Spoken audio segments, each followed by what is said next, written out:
আসসালামু আলাইকুম। Engineer next বিডিতে আপনাদের সবাইকে স্বাগতম। আজ আমরা একটা খুবই গুরুত্বপূর্ণ বিষয় নিয়ে আলোচনা করব, আর তা হলো প্রধান বিদ্যুৎ পরিদর্শকের দপ্তরের মৌখিক পরীক্ষার সময়সূচি। বিদ্যুৎ, জ্বালানি ও খনিজ সম্পদ মন্ত্রণালয়ের এই নিয়োগ বিজ্ঞপ্তিটার জন্য কিন্তু অনেকেই অপেক্ষা করছিলেন। তো চলুন আর দেরি না করে সরাসরি মূল বিশ্লেষণে চলে যাই। হ্যাঁ, অবশেষে অপেক্ষার অবসান হল। বিদ্যুৎ বিভাগের বিদ্যুৎ পরিদর্শক পদের মৌখিক পরীক্ষার তারিখ ঘোষণা করা হয়েছে। যারা অনেক কষ্ট করে লিখিত পরীক্ষায় সফল হয়েছেন তাদের জন্য এখন ফাইনাল রাউন্ডের প্রস্তুতির পালা। তো চলুন দেরি না করে আমরা সরাসরি অফিসিয়াল বিজ্ঞপ্তিতেই চোখ রাখি, দেখি সেখানে ঠিক কি বলা হয়েছে। এই যে দেখুন, এটাই হলো বাংলাদেশ সরকারি কর্ম কমিশন বা বিপিএসসি থেকে প্রকাশিত সেই মূল বিজ্ঞপ্তিটা। এখানে কিন্তু পরীক্ষার তারিখ থেকে শুরু করে একদম খুঁটিনাটি সব নির্দেশনা পরিষ্কার করে বলা আছে। আর সবচেয়ে গুরুত্বপূর্ণ তথ্যটা তো হলো পরীক্ষার তারিখ। এটা একদম মাথায় গেঁথে নিন। তারিখটা হচ্ছে ১ ফেব্রুয়ারি ২০২৬ রবিবার সকাল ঠিক ১০টা। এই দিনটাই কিন্তু আপনাদের চূড়ান্ত পরীক্ষার দিন। আচ্ছা, তারিখ তো জানা গেল। এখন প্রশ্ন হলো, কারা কারা এই ভাইবা পরীক্ষার জন্য ডাক পেলেন। চলুন সেই তালিকাটা একবার দেখে নিই। তো লিখিত পরীক্ষার পর সব মিলিয়ে মোট ১৪ জন প্রার্থীকে মৌখিক পরীক্ষার জন্য ডাকা হয়েছে। মানে এই ১৪ জনই কিন্তু এখন চাকরির চূড়ান্ত লড়াইয়ে নামছেন। স্ক্রিনে আপনারা এখন নির্বাচিত প্রার্থীদের রোল নম্বরগুলো দেখতে পাচ্ছেন।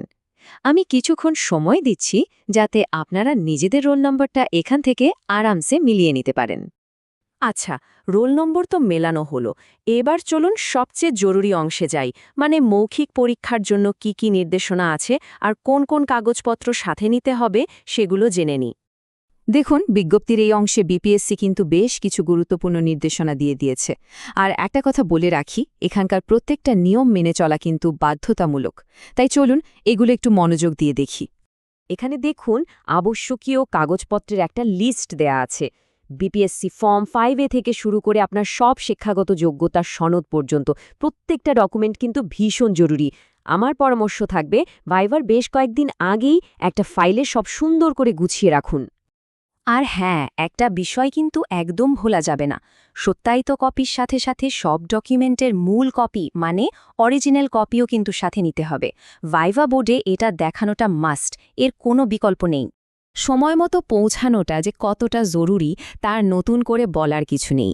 পরীক্ষার যে সময়টা দেওয়া আছে তার অন্ততপক্ষে ৩০ মিনিট আগে আপনাকে কেন্দ্রে পৌঁছাতেই হবে। মনে রাখবেন, দেরি করলে কিন্তু পরীক্ষায় বসার সুযোগই হারাতে পারেন। এবার একটা বিষয়ে সবাইকে একটু সতর্ক করতে চাই।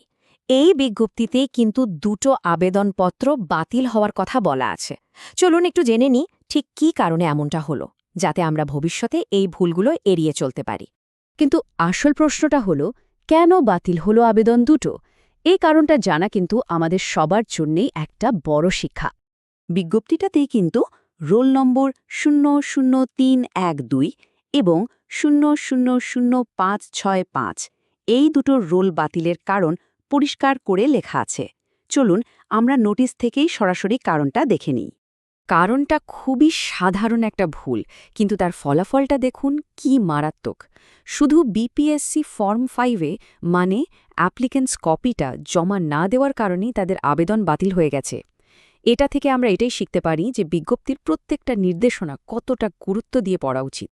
আচ্ছা, তো সব কিছুই তো জানা গেল। এবার সব শেষে যারা পরীক্ষার জন্য প্রস্তুতি নিচ্ছেন তাদের জন্য রইল আমাদের পক্ষ থেকে শেষ মুহূর্তের কিছু টিপস। এটাকে বলতে পারেন একটা ফাইনাল চেকলিস্ট। প্রথম কাজ, প্রবেশপত্রটা ডাউনলোড করে ফেলুন। দ্বিতীয়ত, আপনার সব অরিজিনাল আর অ্যাটেস্টেড কাগজপত্র একটা ফাইলে গুছিয়ে নিন। তৃতীয়ত, পরীক্ষার কেন্দ্রে অবশ্যই সময় মতো পৌঁছাবেন। আর সবশেষে, পূর্ণ আত্মবিশ্বাস নিয়ে ভাইভা বোর্ডের সামনে যাবেন। মনে রাখবেন, আপনার প্রস্তুতি আপনার সবচেয়ে বড় শক্তি। কারণ দিন শেষে সঠিক প্রস্তুতিই কিন্তু সফলতার আসল চাবিকাঠি। ইঞ্জিনিয়ার নেক্সট বিডিএর পক্ষ থেকে সকল পরীক্ষার্থীর জন্য অনেক অনেক শুভকামনা রইল। ইঞ্জিনিয়ারিং জগতের এমন সব গুরুত্বপূর্ণ চাকরির খবর আর বিশ্লেষণ নিয়মিত পেতে আমাদের চ্যানেলটি সাবস্ক্রাইব করে পাশেই থাকবেন। ধন্যবাদ।